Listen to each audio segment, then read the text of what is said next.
have promised at the beginning of the show that today we are going to talk about the role of the mass media and how they are covering the most important event, how the performance of the media should be free but yet responsible. That would be our topic for discussion today with our very dear guest, Dr. Sara Khater, Professor of Mass Communication at Cairo University. Very good morning, Dr. Khater. Good morning to you. Thank you. Before starting our interview here, we'll start with this report about the role of media, which should be free but responsible. For years, Egyptian media told you what happened. Now the question is, can it help shape what happens next? A new directive is pushing media beyond the headline to become a partner in development, in awareness, and in rebuilding the political life. With the local elections on the way, the demand is clear. Open the airwaves to real debate, opinion and opposing opinion, not chaos, not noise, dialogue. The test is on the ground. Can a journalist in the Delta take the citizen problem to a minister and bring the answer back? Can TV shows stop chasing ratings and start qualifying young voices for public life?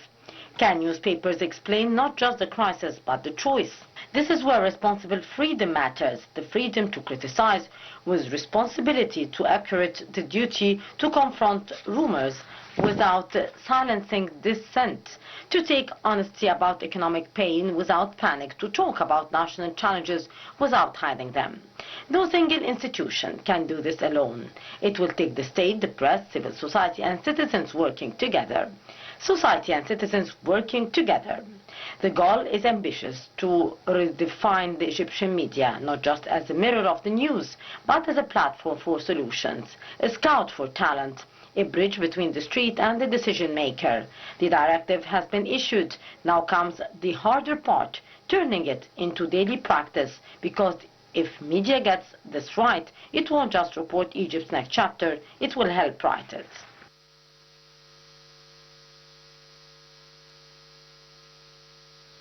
Welcome back to our dear guest in the studio, Dr. Sara Khater, Professor of Mass Communications, Cairo University.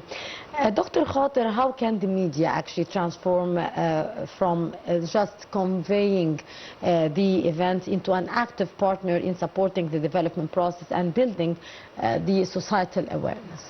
Well, I think we have to move in this critical stage of the world's history. We have to move from just reporting news and news coverage to actually being a major participant in society. Yeah. The media's role has never been just to report the news, just like you said. It has been also to contribute with every individual in the society, to be on the ground, to report their needs, their problems, their voices, in order to make sure that these voices are heard. Indeed. Of course, President Sisi gave directives to open the space for objective media dialogue that include both opinion and opposing opinion as well. And what is that reflected on the different media outlets and on the political landscape? Well, I think that this call in order to somehow reform the media or the current media scene is very important now in order to meet up and with the challenges that's surrounding the world politics right now. We are living in a region that has so many events that's going on right now, and our media needs to live up to the expectations, to meet these expectations in order to be able to raise people's awareness and at the same time give them the opportunity to participate in the future of the country. Yes, Dr. Khater, of course, we have seen the importance given by the Egyptian leadership in order to improve the performance of the media, because honestly speaking, we have seen very chaotic, if I might say, scene from many media outlets during the past period, yet some regulations were implemented, and yet we need much more, and we expect much more from our media in order, of course, to deliver the real image on the ground to stop and face rumors, of course, due to the misusage of the social media here.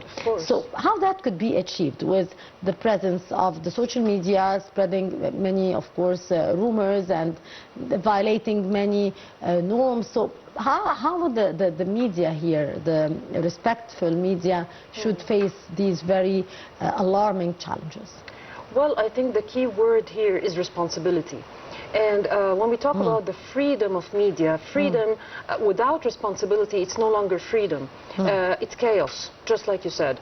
And I think the term responsibility was highlighted by President El-Sisi, and it's very important to implement when it comes to the media nowadays. We're talking about sticking to the ethics of reporting, sticking to the ethics of the profession itself, in order to prevent the fake news, in order to prevent manipulation by different media or different misleading news coverage. So I think in order to prevent this dark side or negative side of media, we need to focus in the current period on responsibility. Yeah. Yes. Dr. Khater, to what extent actually can the media contribute to revitalizing the political life and enhancing the public participation? Of course, we have seen great efforts exerted actually by the state in order to reach that. We have seen, of course, social dialogue that took place before. We have seen efforts in order to engage the people in the political life as well. The role of the media in order to achieve this very important aim, and how to increase the political awareness and the importance of the participation of the Egyptian citizen in order to revitalize the political life in the country. Well, I think I remember we had a conversation about this during the past elections. Yes, indeed. Yes. And I think the media has the greatest role in making people contribute to the future of the country by raising awareness, by offering people a lot of what can we call awareness campaigns or public service announcements to educate them about the importance of their role. We need people to know that they have a voice in order to build the future of this country. Therefore, the media here plays the greater part. Whether it is traditional media or social media that we're talking about, we need to know the target that we're talking to and choose the proper media in order to reach them. When we talk about young people, social media is the best. When we talk about the whole public or the general public, we're talking about different types of media. We're talking about TV, we're talking about radio, newspapers, and we need to speak to them in the language that they love to hear in order to make sure that they know the importance of their presence in the future of their country. Actually, Doctor, how can the media outlet create actually genuine space for different currents and opinion with freedom of expression, yet, of course, responsibility? Well, I think the key here is to give the mic to experts. Right now, we are witnessing, specifically with the rise and surge of social media platforms, a lot of people are speaking publicly without having the specific knowledge or expertise to do so. Therefore, when we're talking about expertise, we need to involve more experts into the media, into different types of media. We need people to listen to those who have the previous knowledge, those who have the expertise, in order to make sure that we can preserve the freedom of the media and at the same time make sure it's responsible. How the real media can regain its status.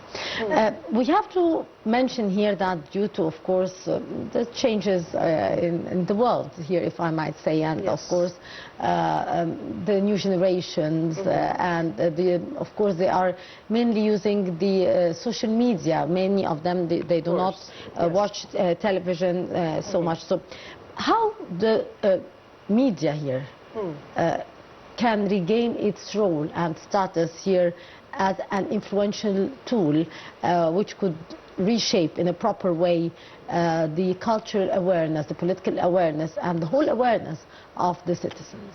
I think the answer here will be being a part of people's lives.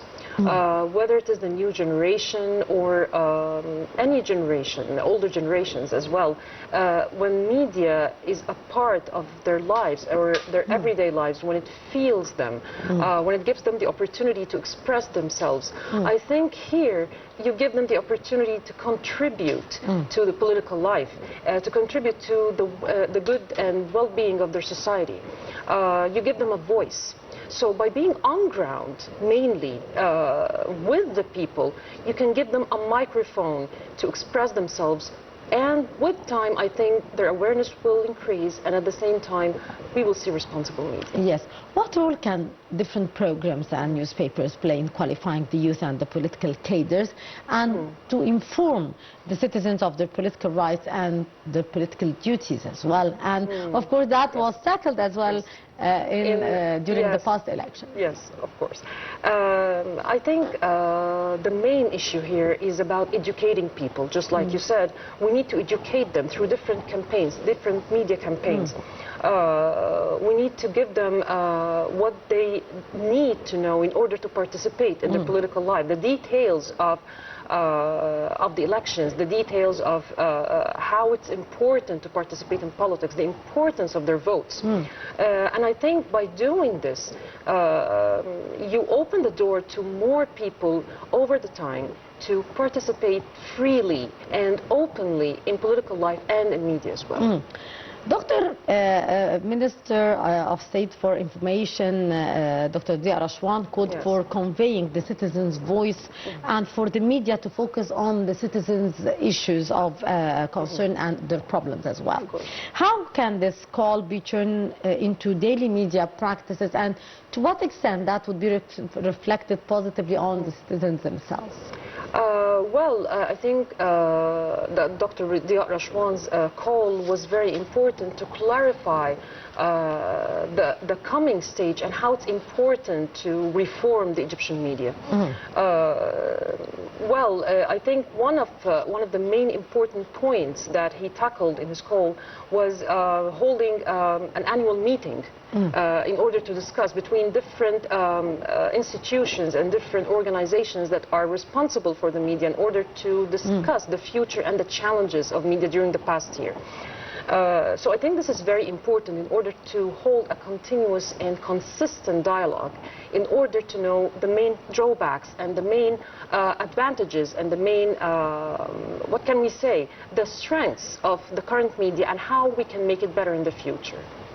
Doctor, how does the professional media actually contribute to identify the problems facing the Egyptian citizens and bringing them to attention, to attract here the attention of the officials and supporting them in order to be the center of attention and to tackle their problems? And actually we do see this is happening in many problems. Some citizen or many core problems are tackled on TV shows, and we see actually action from the officials and the responsibles. Well, I think the most important thing here is to give the opportunity to different viewpoints in order to present their points of view. Presenting an opinion and its opposite is very important to maintain an objective coverage in order to make sure that all the voices are heard, and at the same time a real depiction of the current problems and the current issues is actually on TV or on radio or on media in general. Yes. Doctor, a very important point here, I think it's the real issue, which is how we can use the concept of responsible freedom. It's a very important concept in the media, and how can a balance be achieved between the freedom of criticism and commitment and commenting on things and respecting the ethics, and of course that should be done in a proper ethical way, which unfortunately sometimes we see some violations of these ethics from certain media outlets. True. It's very debatable, by the way. The freedom and responsibility, it's always a debatable topic. So I think here it comes, we have to focus on media professionals themselves. It comes from within. It comes from their own morale, and it comes from their own ethics. I think media professionals need to maintain a balanced coverage of news, for example. They need to stick to the real role of media, like investigative journalism or investigative reporting. Are we missing these yes, things I think. these days? Yes, I think. It's not like before. So. No. We were always the leaders in such Yes, things. we were pioneers, actually. Yes. And I think something like investigative reporting is very important because it uncovers a lot of problems in society and it sheds the light on real issues. What's the main problem? Why we are not like before in these domains? Is it because of the spread of many media outlets, or because of the influence of the social media? How do you see the main cause? Well, I think maybe my academic background will influence my opinion here, but I think it's research. We need to focus more on research. By researching current trends worldwide in media research and the media industry, I think we can keep ourselves updated to the extent that we can actually become pioneers again. It's not that hard, but it needs a lot of hard work. Always in our profession at university, we always say that research is the key. When it comes to the media, when it comes to the marketing, it's your indicator of how people think, how people feel, what their needs are, what their problems are. So by focusing on research, I think we can know how to give people the opportunity to better present themselves, and at the same time for a responsible media. Yes. Doctor, how actually the media seek to restore, as we have been talking here, its role as a platform for societal and political dialogue, and not only as means of conveying just news? How can we engage the citizen? How can we attract the viewers in order to sit again with the different generations in particular? Because maybe the older generation are still watching the TV and the media, the normal media. But how to attract the young generation here in order to sit again and watch TV and be part of this system? Well, giving them the content that they love, the content they're passionate about. I think by presenting media content that's attractive, and at the same time, I always say there's no contradiction between presenting an attractive content and at the same time it's useful. There's no contradiction between both. You can offer people what they want to hear and watch, and at the same time what they need to hear and watch. Therefore, regarding younger generations, they always like attractive visuals. They always like this comes from my experience with my students as well. They love content that has purpose, actually. And content that has a clear message, an important message. And this is very important to deal with, specifically when it comes to younger generations, because sometimes people feel that younger generations are not into the future of their country, they're not into politics, they're not into important events, but the opposite is actually true. So by sticking to what they want and to their interests, I think we can reach responsible media very well.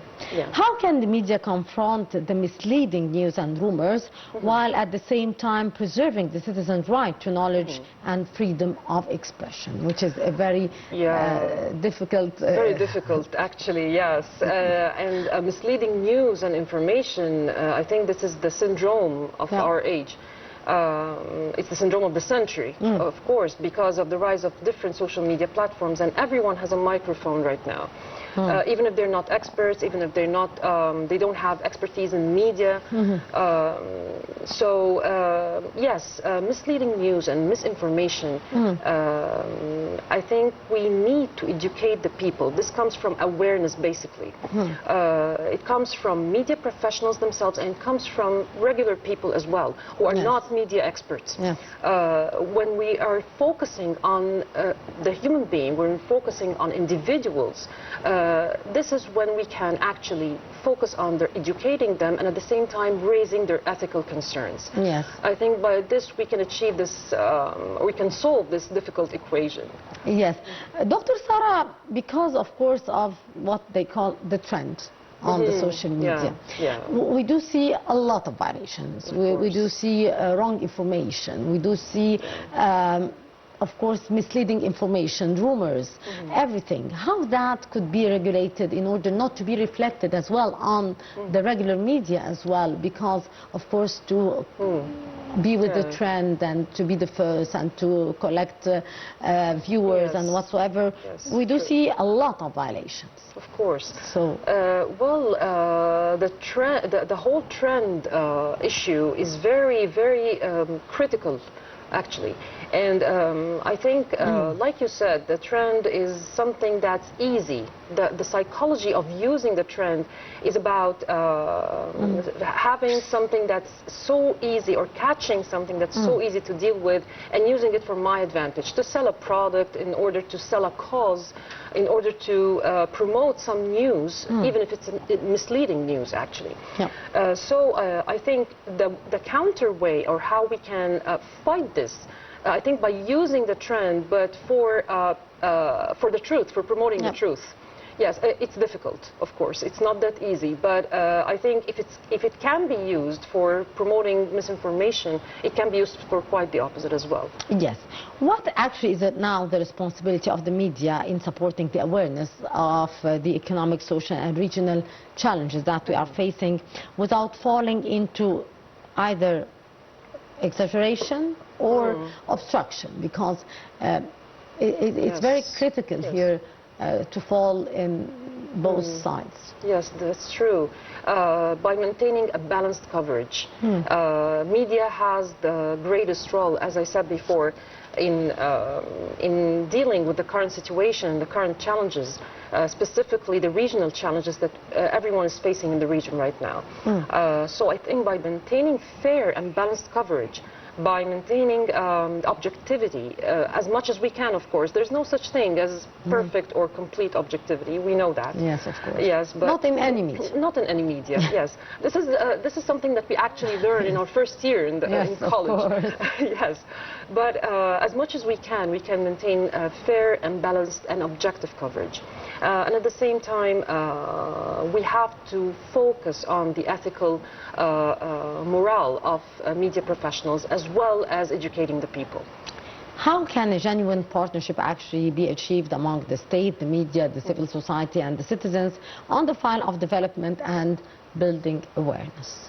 Well, I think this partnership is very important to achieve, and it's the collaboration between all of these parties together is what actually can make us reach a responsible media. Ignoring the role of one of these parties or more, I think this way we cannot reach what we need to in order to achieve freedom and at the same time achieve responsibility as well. Yes. To what extent can actually, Dr. Khater, expanding the public debate lead to strengthening the political parties, rationalizing the political practice and enhancing the public participation, which is of great concern actually to the Egyptian administration? Well, if we're talking about political participation and public contribution as well, I think media can help in making people aware of different development projects that's happening, that are taking place and are being built nationwide. I think it can encourage people to participate in such projects. In this way, I think citizens can have the opportunity to feel that they are part of what's being done in their country. Yeah.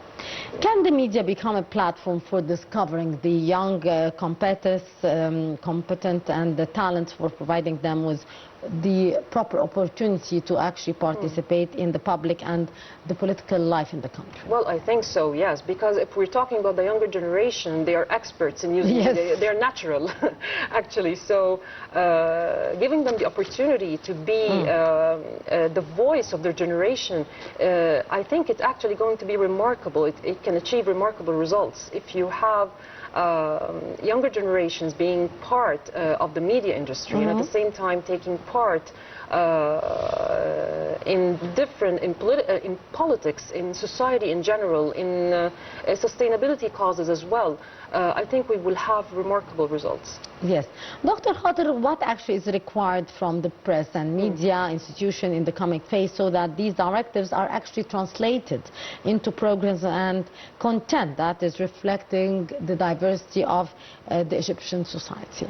I think my own priority would be focusing on ethics and ethical codes and implementing actually ethical codes on ground. By implementing such codes, I think media professionals will be able, and journalists will be able to maintain a balanced coverage and a responsible media at the same time. Indeed. Dr. Sara Khater, Professor of Mass Communications, Cairo University. Always a pleasure to have you with us. Thank you, and have a lovely day. The pleasure is mine. It's always our pleasure. And that would bring us to the end of our first segment in Egypt. Good Morning Egypt. And now we'll go to a short break, and after that we'll be back to continue our segment, so stay tuned.